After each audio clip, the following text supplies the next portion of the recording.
வணக்கம். சுப்ரீம் செய்திகளுக்காக இரா செல்வமணி. இன்றைய முதன்மை செய்திகள். புதுச்சேரி அரசு ஆதிதிராவிடர் மற்றும் பழங்குடியினர் நலத்துறையின் செயல்பாடுகள் குறித்த சீராய்வு கூட்டம் துணைநிலை ஆளுநர் கைலாஷ்நாதன் தலைமையில் நடைபெற்றது. புதுச்சேரியில் நடைபெற்ற எய்ட்ஸ் திட்ட சட்டமன்ற குழு உறுப்பினர்களின் ஒருங்கிணைந்த கூட்டத்தில் எய்ட்ஸ் நோயால் பாதிக்கப்பட்ட 1256 பேருக்கு ரூபாய் 1250 மதிப்புள்ள ஊட்டச்சத்து பெட்டகம் வழங்கவும் அவர்களது குழந்தைகளுக்கு கல்வி உதவித்தொகை வழங்கவும் முதலமைச்சர் ரங்கசாமி ஒப்புதல். முதலமைச்சர் ரங்கசாமியின் ராஜினாமா நாடகம் துணைநிலை ஆளுநர் கைலாஷ்நாதனிடம் எடுபடாது. தேசிய ஜனநாயக கூட்டணியை விட்டு வெளியேறினால் ரங்கசாமி சிறை செல்வது உறுதி. முன்னாள் முதலமைச்சர் நாராயணசாமி பேட்டி. புதுச்சேரி அரசு ஆதிதிராவிடர் மற்றும் பழங்குடியினர் நலத்துறையின் செயல்பாடுகள் குறித்த சீராய்வு கூட்டம் ஆளுநர் மாளிகையில் நடைபெற்றது. இந்த சீராய்வு கூட்டத்திற்கு ஆளுநர் கைலாஷ்நாதன் தலைமை தாங்கினார். ஆய்வுக் கூட்டத்தில் தேசிய தாழ்த்தப்பட்டோர் ஆணையத்தின் தேசிய செயலர் திரு குடே சீனிவாஸ் IAS கலந்து கொண்டு துறையின் செயல்பாடுகள் குறித்து ஆய்வு மேற்கொண்டார். துறை செயலர் டாக்டர் முத்தம்மா துறையின் செயல்பாடுகள் குறித்து விரிவாக எடுத்து கூறினார். புதுச்சேரி மாநிலத்தில் 2011ஆம் ஆண்டு மக்கள் தொகை கணக்கெடுப்பின் அடிப்படையில் மொத்த மக்கள் தொகையில் 15.7% அட்டவணை இனத்தவர் உள்ளனர். அரசு பட்ஜெட்டில் திட்ட செலவின ஒதுக்கீடு ரூபாய் 2176 கோடியில் ரூபாய் 525 கோடி சிறப்பு கூறு நிதியாக ஒதுக்கீடு செய்யப்பட்டுள்ளது. இது திட்ட செலவில் 24% ஆகும். இது நிதி ஆயோக் வழிகாட்டுதலின்படி உள்ள 16% காட்டிலும் கூடுதல் நிதியாகும் என்று விளக்கினார். மேலும் துறையில் செயல்படுத்தப்படும் 25 நலத்திட்டங்கள் பற்றி விளக்கினார். கடந்த நிதி ஆண்டுகளில் சிறப்பு கூறு நிதி 91% செலவு செய்யப்பட்டதும் இந்த ஆண்டு அதை 100% எட்டும் நோக்கத்தில் செயல்பட்டு வருவதையும் எடுத்து கூறினார்.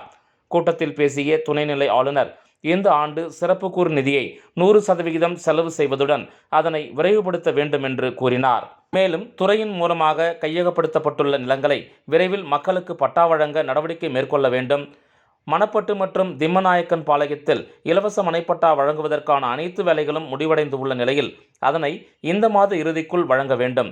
ஆதிதிராவிடர் மற்றும் பழங்குடியின மாணவர்களுக்கு புதுச்சேரி நகர பகுதியில் கூடுதலாக தங்கும் விடுதிகள் கட்ட நடவடிக்கை மேற்கொள்ள வேண்டும். கிராமப்புறங்களில் செயல்பட்டு வரும் விடுதிகளில் மாணவர்களின் எண்ணிக்கையை அதிகப்படுத்த நடவடிக்கை மேற்கொள்ள வேண்டும்.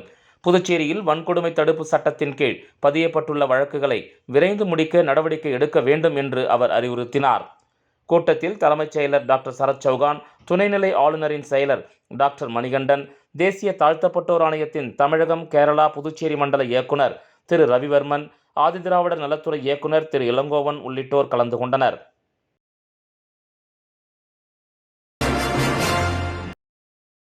புதுச்சேரியில் நடைபெற்ற எய்ட்ஸ் திட்ட சட்டமன்ற குழு உறுப்பினர்களின் ஒருங்கிணைந்த கூட்டத்தில் எய்ட்ஸ் நோயால் பாதிக்கப்பட்ட 1256 பேருக்கு ரூபாய் 1250 மதிப்புள்ள ஊட்டச்சத்து பெட்டகம் வழங்கவும் அவர்களது குழந்தைகளுக்கு கல்வி உதவித்தொகை வழங்கவும் முதலமைச்சர் ரங்கசாமி ஒப்புதல் அளித்துள்ளார்.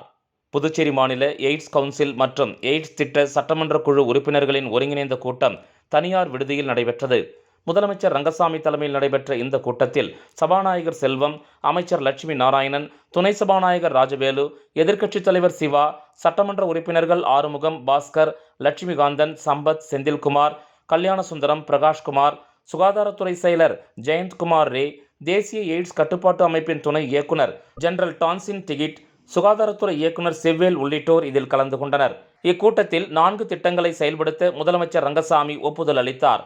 அதன்படி NIV நோய் தொற்றுடன் வாழ்பவர்கள் மற்றும் HIV தொற்றுடன் உள்ள குழந்தைகளுக்கு மாதந்தோறும் அரிசி 5 கிலோ, பச்சை பயிறு 2 கிலோ, கொண்டைக்கடலை 2 கிலோ, தோரம்பருப்பு 1 கிலோ, வெல்லம் 1 கிலோ, கேழ்வரகு மாவு 3 கிலோ, பொட்டுக்கடலை 3 கிலோ, நிலக்கடலை 3 கிலோ அடங்கிய ரூபாய் 1250 மதிப்புள்ள சத்துணவு பெட்டகம் வழங்கப்பட உள்ளது. புதுச்சேரி 917, காரைக்கால் 178, மாஹே 8, ஏனாம் 153 என மொத்தம் 1256 பேருக்கு சத்துணவு பெட்டகம் வழங்க மாதந்தோறும் ரூபாய் 15.70 லட்சம் வீதம் ஆண்டுக்கு ரூபாய் 1,55,40,000 புதுச்சேரி அரசு சுகாதாரத்துறையில் வழங்க ஏற்பாடு செய்யப்படும். எய்ட்ஸ் நோயால் இறந்தவர்களின் குடும்பத்திற்கு இறுதிச் சடங்கு நடத்த உதவித்தொகையாக ரூபாய் 15,000 வீதம் ஆண்டுக்கு 25 பேருக்கு ரூபாய் 3.75 லட்சம் வழங்க முடிவு செய்யப்பட்டுள்ளது. எய்ட்ஸ் தொற்றுள்ள பெற்றோர்களின் குழந்தைகளுக்கு பள்ளி மற்றும் கல்லூரி படிப்பு செலவுக்கு உதவித்தொகை வழங்க முடிவு செய்யப்பட்டுள்ளது. அதன்படி 1 முதல் 5ஆம் வகுப்பு வரை படிக்கும் 10 மாணவர்களுக்கு தலா 5,000 ரூபாயும், 6 முதல் 8ஆம் வகுப்பு வரை படிக்கும் 10 மாணவர்களுக்கு தலா 10,000 ரூபாயும், 9 முதல் 12ஆம் வகுப்பு வரை படிக்கும் 20 மாணவர்களுக்கு தலா ரூபாய் 15,000, கல்லூரியில் படிக்கும் 60 மாணவர்களுக்கு தலா ரூபாய் 20,000 வழங்கப்பட உள்ளது. இதற்காக ஆண்டுக்கு ரூபாய் 16.50 லட்சம் செலவாகும். பாண்டிச்சேரி எய்ட்ஸ் கட்டுப்பாட்டு சங்கத்தில் 80 ஊழியர்கள் ஒப்பந்த அடிப்படையில் 5 முதல் 20 ஆண்டுகளுக்கு மேலாக பணிபுரிந்து வருகின்றனர். இவர்களுக்கு சுகாதாரத்துறையில் பணிபுரியும் நிரந்தர ஊழியர்களுக்கு அளித்து வரும் நோயாளி பராமரிப்பு படியை கடந்த ஏப்ரல் முதல் வழங்க முடிவு செய்யப்பட்டுள்ளது. ஒரு ஊழியருக்கு ரூபாய் 4,100 வீதம் 80 ஊழியர்களுக்கு ஆண்டுக்கு ரூபாய் 39.36 லட்சம் செலவாகும். முதலமைச்சர் ரங்கசாமியின் ராஜினாமா நாடகம் துணைநிலை ஆளுநரிடம் எடுபடாது. தேசிய ஜனநாயக கூட்டணியை விட்டு வெளியேறினால் ரங்கசாமி சிறை செல்வது உறுதி என முன்னாள் முதலமைச்சர் நாராயணசாமி கூறியுள்ளார்.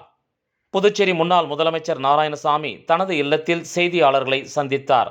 அப்போது பேசிய அவர், புதுச்சேரியில் சுகாதாரத்துறை இயக்குனர் நியமனம் தொடர்பாக முதலமைச்சர் ரங்கசாமிக்கும் துணைநிலை ஆளுநருக்கும் இடையே மோதல் வெடித்துள்ளது என்றும், தங்களது காங்கிரஸ் ஆட்சியின் போது ஆளுநராக இருந்த கிரண்பேடி தன்னிச்சையாக செயல்பட்ட போது நாங்கள் போராடினோம்.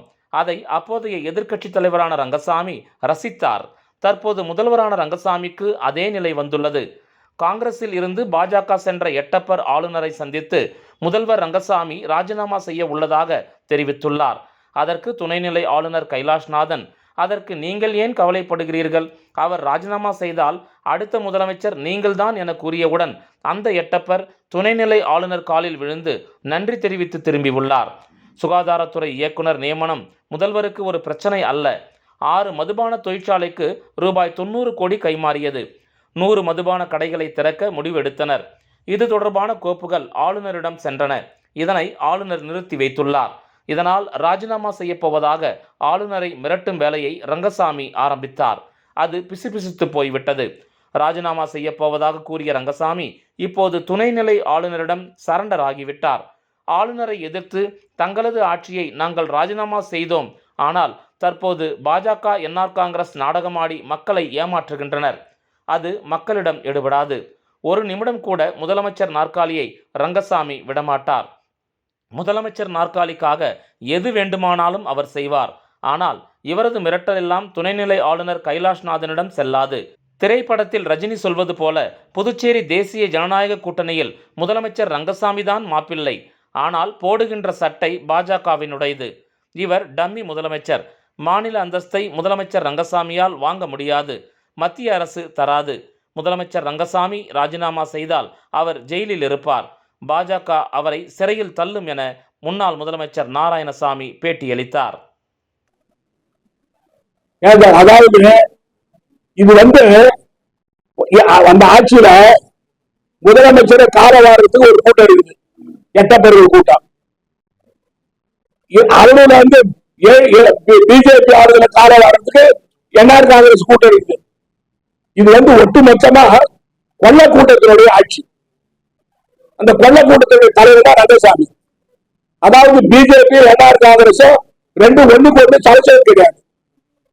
அதனால அந்த பத்திரிகையாளர் கேட்கும்போது சொன்ன அது மாதிரி முதலமைச்சர் ராஜினாமா பண்ண போற, ரொம்ப கோபமாகிறாரு, வர்றவங்கெல்லாம் திட்டிக்கிறாரு. அவர் நான் ராஜினாமா பண்ண போறேன்னு சொன்ன எந்த காலத்திலும் ரங்கசாமி ராஜினாமா பண்ண மாட்டார். அவர் ராஜினாமா பண்ணாருன்னா மறு நிமிஷம் ஜெயில இருப்பார். பாரதிய ஜனதா கட்சி அவர் ஜெயில போடும். அவர் பேர் அவ்வளவு ஊழல் குற்றச்சாட்டு இருக்குது. 7 ஊழல் குற்றச்சாட்டு இருக்கு. விசாரணைக்கு நடக்க போகுது. ரங்கசாமி இன்றைக்கோ நாளைக்கோ கண்டிப்பா அவர் பேர்ல நடவடிக்கை எடுப்பாங்க. அதனால ரங்கசாமி பாரதிய ஜனதா கட்சி மிரட்டுறது, மாநில போறையில போகையில மக்களை ஏமாற்றத்தான் நிறுத்திக்கணும். மக்களுக்கு என்ன செய்யணும்? நீங்க மக்களுக்கு கொடுத்த திட்டங்களை நிறைவேற்றுக்கிறீங்களா? ஏதாவது செஞ்சுக்கிறீங்களா? என்ன சொன்னீங்க? 10,000 பேருக்கு வேலை வாய்ப்பு கொடுப்பேன்னு சொன்னீங்க. எவ்வளவு செஞ்சுக்கிறீங்க 4 வருஷத்துல? இப்ப 10,000 பேர் வேலை முடிஞ்சு போயிருக்காங்க. ஒரு மாசத்துல 200 பேரு ரிட்டையர் ஆகுறாங்க. இந்த 4 வருஷத்துல 8000 பேர் ரிட்டையர் ஆகிறாங்க. அதை நடத்துனீங்களா? பொதுத்துறை நிறுவனங்கள் அது தரப்பன்னு சொன்னீங்க, மில்ல தரப்பன்னு சொன்னீங்க, கூட்டுறவு சர்க்கார் தரப்பன்னு சொன்னீங்க, கூட்டுறவு நூற்பாலை தரப்பன்னு சொன்னீங்க, தரப்பன்னு சொன்னீங்க, பிளாஸ்டிக் எங்க தருவீங்க? எல்லாம் மக்களை ஏமாற்றி ஓட்ட வாங்கி புதுச்சேரி மாநில மக்களை ஏமாற்றுகின்ற அரசு எல்லாத்திலையும் கொள்ள ஊழல் பட்டியல் சொல்லிதான் வர்றாங்க. ஊழல் பட்டியல் போட்டு சொல்லிதான் வரோம். யாரும் வாழ தரல. யாராவது ஒரு ஆள் சொல்றாங்க? முதலமைச்சர் அந்த ஊழல் பட்டியலுக்கு பதில் சொல்றாரு. எப்படியா நீ 20 கோடி ரூபாய் கல்யாண மண்டபம் கட்டுற? மேட்டுப்பாளையத்தில் கேட்டா பதில் சொல்றாங்க. 21 கோடி ரூபாய் சொத்து எப்படியா வாங்கினீங்க ஜெயராம் ஓட்டுக்கு முன்னால அப்படின்னு கேட்டா அமைச்சர் பதில் சொல்றாரா? சந்தன கட்ட கடத்துல அதுக்கு பதில் வருதா? கல்லமா மது தயாரிக்கிறது உருவாருல அதுக்கு ஏதாவது பதில் வருதா? உருவாருல வளராக்க அதுக்கு பதில் வருதா? அதாவது இதை 30% கமிஷன் பொதுப்படுத்துறார். அதுக்கும் பதில் எதுக்கும் பதில் கிடையாது. அதாவது இது ஊழல் ஆட்சி, ஊழலை திறத்திருக்கிற ஆட்சி. இந்த ஒட்டுமொத்தமா இந்த நாடகமே மதுபான தொழிற்சாலைக்கு அனுமதி வாங்கறதுக்கும் 100 மதுபான லைசன்ஸ் கொடுக்கறதுக்கோ இந்த நாடகத்தை ரங்கசாமி ஆடி இருக்கிறாரு. இதை ஒட்டுமொத்தமா இது ஊழலுக்கு துணைநிலை ஆளுநர் துணை போகல இருக்கு. அதுதான் ரங்கசாமிக்கு துணை ஆளுநர் பேர்ல போவோம். அதனால ரங்கசாமி இந்த நாடகத்தை நிறுத்திக்கிறோம். புதுச்சேரி பொதுப்பணித்துறை பணி நீக்கம் செய்யப்பட்ட ஊழியர்கள் கோரிக்கையை நிறைவேற்ற வலியுறுத்தி உண்ணாவிரத போராட்டம் மேற்கொண்டனர். கடந்த 2023 மற்றும் 2025 ஆண்டு நடைபெற்ற 2 பட்ஜெட் கூட்டத்தொடரிலும் முதலமைச்சர் ரங்கசாமி அவர்கள் கடந்த ஆட்சியில் பொதுப்பணித்துறையில் பணியாற்றி வேலை இழந்த அனைத்து ஊழியர்களுக்கும் இந்த அரசு மீண்டும் வேலை வழங்கி சம்பளமாக மாதம் 10,500 ரூபாய் வழங்கப்படும் என்று அறிவிப்பு செய்தனர். முதலமைச்சர் அவர்கள் அறிவிப்பு செய்து 2 ஆண்டுகள் 3 மாதங்கள் ஆகிறது. இதுவரை புதுச்சேரி அரசு வேலை வழங்க நடவடிக்கை எடுக்காமல் காலம் கடத்தி வருகிறது. மீண்டும் வேலை வழங்க நடவடிக்கை எடுக்க வலியுறுத்தி இன்று வெள்ளிக்கிழமை காலை 9:30 மணி முதல் மாலை 6 மணி வரை சுதேசி மில் அருகில் உண்ணாவிரத போராட்டம் நடைபெற்றது. இப்போராட்டத்திற்கு ஒருங்கிணைப்பாளர்களாகிய தெய்வீகன், ரவிச்சந்திரன், குமரகுரு, லெனின் பாஸ்கர், சத்யாவதி, காரைக்கால் மணிவண்ணன், கலியமூர்த்தி, சக்திவேல் ஆகியோர் தலைமையில் சுமார் 500க்கும் மேற்பட்ட ஊழியர்கள் கலந்து கொண்டனர். மரக்காணம் அருகே ஞானக்கல்மேடு அருள்மிகு ஸ்ரீ சுயம்பு பூதகாளி அம்பாள் திருக்கோயிலில் ஆனி மாத பௌர்ணமியை முன்னிட்டு மகா யாகசாலை பூஜைகள் நடைபெற்றது. விழுப்புரம் மாவட்டம் வானூர் சட்டமன்ற தொகுதிக்கு உட்பட்ட மரக்காணம் அருகே உள்ள ஞானக்கல்மேடு கிராமத்தில் அமைந்துள்ள ஸ்ரீ சுயம்பு பூதகாளி அம்பாள் திருக்கோயிலில் ஆனி மாத பௌர்ணமியை முன்னிட்டு மகா யாகசாலை பூஜைகள் உபயதாரர் விழுப்புரம் மத்திய மாவட்ட செயலாளரும் சட்டமன்ற உறுப்பினருமான டாக்டர் இரா லட்சுமணன் மகாலட்சுமி குடும்பத்தினர் ஏற்பாட்டில் முன்னூர் அங்காளம்மன் சங்கர் சுவாமி அவர்களால் மாலை சிறப்பு யாகசாலை பூஜைகள் சிறப்பாக நடைபெற்றது. அதனைத் தொடர்ந்து அம்மனுக்கு பல்வேறு வாசனை திரவியங்களால் அபிஷேகமும் அதனைத் தொடர்ந்து கலச நீர் அபிஷேகமும் செய்யப்பட்டது. இந்த நிகழ்ச்சிக்கான ஏற்பாடுகளை முன்னாள் வானூர் ஒன்றிய பெருந்தலைவர் VMR சிவா தலைமையில் பக்தர்கள் சிறப்பாக செய்திருந்தனர்.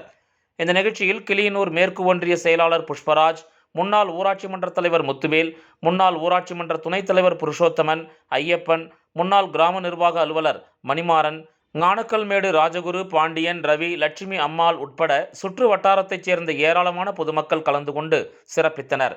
இதனைத் தொடர்ந்து விழாவில் கலந்து கொண்ட பக்தர்கள் அனைவருக்கும் இரவு உணவு வழங்கப்பட்டது. விளம்பர இடைவேளைக்கு பிறகு செய்திகள் தொடரும். புது உலகம், புது வாழ்க்கை, அதை ஒரு இளவரசியை போல கடந்து செல்லணும். அதுக்கு நம்மளை அலங்கரிக்க முகல் காலகட்டத்தின் கலாச்சாரத்தை தழுவி அற்புதமான தங்க நகைகளை மெஹஃபில் கலெக்ஷனாக உருவாக்கி தருது ஜோசா லூகாஸ். மெஹஃபில், இனி மனங்களை வெல்லலாம். மெஹஃபில், classical Mughal design jewelry from Josa Lucas. புது உலகம், புது வாழ்க்கை, அதை ஒரு இளவரசியை போல கடந்து செல்லணும். அதுக்கு நம்மளை அலங்கரிக்க முகல் காலகட்டத்தின் கலாச்சாரத்தை தழுவி அற்புதமான தங்க நகைகளை மெஹஃபில் கலெக்ஷனாக உருவாக்கி தருது ஜோசா லுகாஸ். மெஹஃபில், இனி மனங்களை வெல்லலாம். Mehfil Classical Mughal Design Jewelry from Josalukas. வெற்றியை தாரக மந்திரமாக கொண்டு இன்றைய மாணவர்களை நாளைய வல்லுநர்களாக உருவாக்கி கொண்டிருக்கும் சௌமியா பாராமெடிக்கல் இன்ஸ்டிடியூட். மருத்துவம் சார்ந்த வேலைவாய்ப்பு கல்விகள். NEET repeated courses for all batches. Admissions going on. Degree courses: BSc Medical Laboratory Technology, BSc Dialysis Technology, BSc Optometry Technology, BSc Radiology Medical Imaging Technology, BSc Operation Theatre Technology. Diploma courses later entry மூலம் direct second year. Uniform, record, lab coat முற்றிலும் இலவசம். படிக்கும் போதே பகுதி நேர வேலை வாய்ப்புக்கு உத்தரவாதம். 100% அரசு தர சான்றிதழ் வழங்கப்படும். டிப்ளமோ கோர்சஸ் ஃபீஸ் ரூபாய் 10,000 மட்டுமே. தவணை முறையிலும் கட்டணத்தை செலுத்தலாம். புதுவையில் ஊதியத்துடன் பயிற்சி தரும் ஒரே கல்வி நிறுவனம்.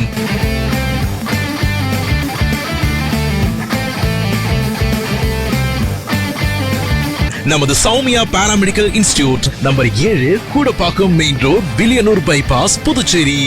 For contact 8220931846. புதுச்சேரி அரசு பள்ளிக்கல்வித்துறையில் காலியாக இருந்த 7 ஆரம்ப பள்ளி ஆசிரியர்கள் பணியிடங்கள் தகுதி அடிப்படையில் தேர்வு செய்யப்பட்டு அதற்கான பணி நியமன ஆணைகளை முதலமைச்சர் ரங்கசாமி வழங்கினார். புதுச்சேரி அரசு பள்ளிக்கல்வித்துறையில் காலியாக இருந்த 7 ஆரம்ப பள்ளி ஆசிரியர்கள் பணியிடங்கள் தகுதி அடிப்படையில் தேர்வு செய்யப்பட்டு அதற்கான பணி நியமன ஆணைகளை முதலமைச்சர் ரங்கசாமி புதுச்சேரி சட்டப்பேரவையில் தனது அலுவலகத்தில் இன்று வழங்கினார். தேர்வு செய்யப்பட்ட 7 நபர்களும் தங்கள் குடும்பத்தினருடன் வந்திருந்து பணி நியமன ஆணைகளை பெற்றுக்கொண்டனர். இந்த நிகழ்ச்சியில் உள்துறை மற்றும் கல்வித்துறை அமைச்சர் நமச்சிவாயம், வளர்ச்சி ஆணையர் மற்றும் அரசு செயலர் கிருஷ்ணமோகன், இணை இயக்குனர் திருமதி VG சிவகாமி, துணை இயக்குனர் நிர்வாகம் திருமதி FP வெர்பினா ஜெயராஜ் மற்றும் அதிகாரிகள் நிகழ்ச்சியின் போது உடனிருந்தனர். லண்டன் பாராளுமன்றத்தில் பங்கெடுத்த முனைவர் சுந்தர முருகனுக்கு புதுவை தமிழ் இலக்கிய ஆய்வுக் கழகம் வாழ்த்தி பாராட்டு தெரிவித்துள்ளது. புதுவை தமிழ் இலக்கிய ஆய்வுக் கழகம் மற்றும் மயூரி சித்திர நாட்டியாலயா ஆகிய அமைப்புகள் இணைந்து பருவநிலா கருத்தரங்கத்தை நடத்தியது. இந்த விழாவில் லண்டன் பாராளுமன்றத்தில் பங்கெடுத்த கலைமாமணி முனைவர் சுந்தர முருகன் அவர்களுக்கு பாராட்டும் வாழ்த்தும் தெரிவிக்கப்பட்டது. மேலும் இந்த விழாவில் மரபு மாமணி ராசலட்சுமி சக்திவேல் எழுதிய 2 மரபு கவிதை நூல்கள் ஆய்வு செய்யப்பட்டன. தமிழர் தனிப்பெரும் கலைத்திறன் என்னும் நூலை பேராசிரியர் முனைவர் உரு அசோகன் அவர்களும், மாநகராட்சிகள் என்னும் நூலை பேராசிரியர் முனைவர் அரங்க முருகையன் அவர்களும் ஆய்வு செய்தனர். விழாவின் தொடக்கத்தில் தேசிய விருதாளர் மண்ணாங்கட்டி, கவிஞர் ஆலா, முனைவர் அன்பு நிலவன், மரபு மாமணி KC ஜெயலட்சுமி ஆகியோர் வாழ்த்துப்பா இசைத்தனர். இந்த விழாவிற்கு தமிழ் மாமணி முனைவர் வேல்முருகன் தலைமை உரை ஆற்றினார். தொழிலதிபர் அசோகராசா அவர்கள் முன்னிலை வகித்தார். கலைமாமணி முருகன் அவர்கள் மொழி வாழ்த்து பாடினார். இளம் முனைவர் சுமித்ரா நெறியாள்கை செய்தார். இந்த நிகழ்ச்சியில் நண்பர்கள் தோட்டம் தலைவர் திருநாவுக்கரசு, தன்னுரிமை கழக தலைவர் சடகோபன், உலக தமிழர் பேரமைப்பு பொதுச் செயலாளர் நாமு தமிழ்மணி, காந்திய மக்கள் இயக்க தலைவர் வேணு ஞானமூர்த்தி, கலைமாமணி VP மாணிக்கம், நூலாசிரியை துணைவர் திரு சக்திவேல் உள்ளிட்ட தமிழ் அறிஞர்கள் கலந்து கொண்டனர். லண்டன் பாராளுமன்றத்தில் பங்கெடுத்த கலைமாமணி முனைவர் சுந்தர முருகன் சிறப்புரையாற்றினார். அவர் லண்டன் சென்று வந்த நிலையில் லண்டனில் மொழி, பண்பாடு, உணவு பழக்கம், கல்வி குறித்த அனுபவங்களை இந்த விழாவில் பதிவு செய்தார். அவருக்கு புதுவை தமிழ் இலக்கிய ஆய்வுக் கழகம் மற்றும் மயூரி சித்திர நாட்டியாலயா அமைப்பினர் ஆடை போர்த்தி பாராட்டினர். காரைக்குடி திருமதி லட்சுமி வளர் தமிழ் நூலகம், புதுவை சிறுவர் இலக்கிய இயக்கமும் இணைந்து சிறுவர் இலக்கிய சந்திப்பு 64ஆம் நிகழ்வை நடத்தியது. காரைக்குடி அழகப்பா பல்கலைக்கழகம் தமிழ் பண்பாட்டு மையத்தின் கீழ் இயங்கி வரும் திருமதி லட்சுமி வளர் தமிழ் நூலகத்துடன் இணைந்து புதுவை சிறுவர் இலக்கிய இயக்கமானது சிறுவர் இலக்கிய சந்திப்பு 64ஆம் நிகழ்வை காரைக்குடியில் நடத்தியது. இந்த நிகழ்ச்சிக்கு வளர்தமிழ் நூலகத்தின் இயக்குனர் முனைவர் செந்தமிழ் பாவை தலைமை வகித்து குழந்தை கவிஞர் அழவல்லியப்பா உருவப்படத்தை திறந்து வைத்து மலரஞ்சலி செலுத்தி கலந்து கொண்ட மாணவ மாணவிகளுக்கு பரிசு, சான்றிதழ் வழங்கி பாராட்டி பேசினார். பள்ளி குழந்தைகளும் மலரஞ்சலி செலுத்தினர். முனைவர் தேவி நாச்சியப்பன் வரவேற்றார். அழகப்பா பாண்டிச்சேரி பள்ளி, அழகப்பா மெட்ரிக் மேல்நிலைப்பள்ளி, அழகப்பா மாதிரி மேல்நிலைப்பள்ளி, ராமநாதன் செட்டியார் நகராட்சி உயர்நிலைப்பள்ளி, கவிமணி குழந்தைகள் சங்கம் ஆகிய 5 பள்ளிகளிலிருந்து 55 சிறுவர்கள் பல்வேறு இலக்கிய நிகழ்வுகளில் பங்கேற்றனர். ராமநாதன் செட்டியார் உயர்நிலைப்பள்ளி 8ஆம் வகுப்பு மாணவர் ஆ.க. பிரணவ் மகாத்மா காந்தி குறித்த உரை நிகழ்த்தி குழந்தை கவிஞர் அழவல்லியப்பா நினைவு சுழற்கேடயம் பெற்றார். அழகப்பா பாண்டிச்சேரி பள்ளி மாணவர் பி. ஜஸ்டின், அழகப்பா மெட்ரிக் பள்ளி மாணவி க. நக்ஷத்ரா, அழகப்பா மாதிரி பள்ளி மாணவி மு. பரமேஸ்வரி, ப. தர்ஷினி, கவிமணி குழந்தைகள் சங்கம் மாணவிகள் ஜி. சுபிக்ஷா, அழ மெய்யம்மை ஆகியோருக்கு ஆடை போர்த்தி பரிசு சான்றிதழ் வழங்கப்பட்டது. கலந்து கொண்ட அனைவருக்கும் பரிசு சான்றிதழும் வழங்கப்பட்டது. முனைவர் தேவி நாச்சியப்பன் எழுதிய நடிக்கலாம் வாங்க சிறுவர் நாடக நூல் வெளியிடப்பட்டது. பாவலர் ந. ஆறுமுகம் இசையுடன் பாடல் பயிற்றுவித்தார். இயக்க நிறுவனர் பாரதிவாணர் சிவா, ராஜேஸ்வரி ஆகியோர் மாணவர்களை நெறிப்படுத்தினர். நிகழ்ச்சிக்கான ஏற்பாடுகளை முன்னின்று செய்து நாச்சியப்பன் தொகுத்து வழங்கினார். புதுச்சேரி கோடப்பாக்கம் பகுதியில் சுயம்பாக உருவாகியுள்ள சின்ன திருக்கைலாய சிவ ஆலயத்தில் ஆனி மாத புத்த பூர்ணிமா பௌர்ணமி விழா நடைபெற்றது.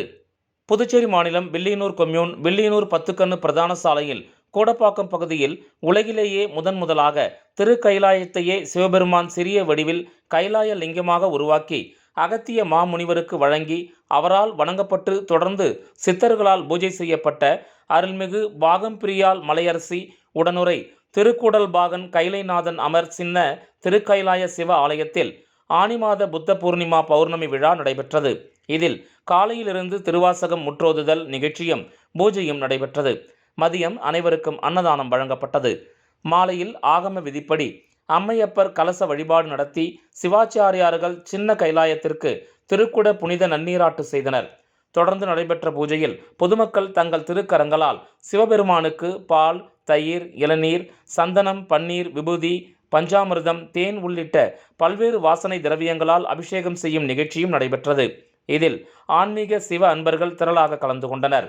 சின்ன கைலாய வரலாறு சொற்பொழிவும் நடைபெற்றது. தொடர்ந்து பௌர்ணமி பூஜையில் கலந்து கொண்ட பக்தர்கள் அனைவருக்கும் அன்னதானம் வழங்கப்பட்டது. இந்த நிகழ்ச்சிக்கான ஏற்பாட்டினை சிவ அம்மையப்பர் அறக்கட்டளை நிறுவனர் நற்பணி திலகம் அருணாச்சல சாமி சிவஞானியார், ஆலய ஊழியர்கள் மற்றும் கோடப்பாக்கம் பொதுமக்கள் சிறப்பான முறையில் செய்திருந்தனர். மேலும் தகவல் அறிய கூகுளில் ஸ்ரீ கைலாஷ் பாண்டிச்சேரி என்று தேடி தகவல் பெறலாம் என்று அவர் கூறினார்.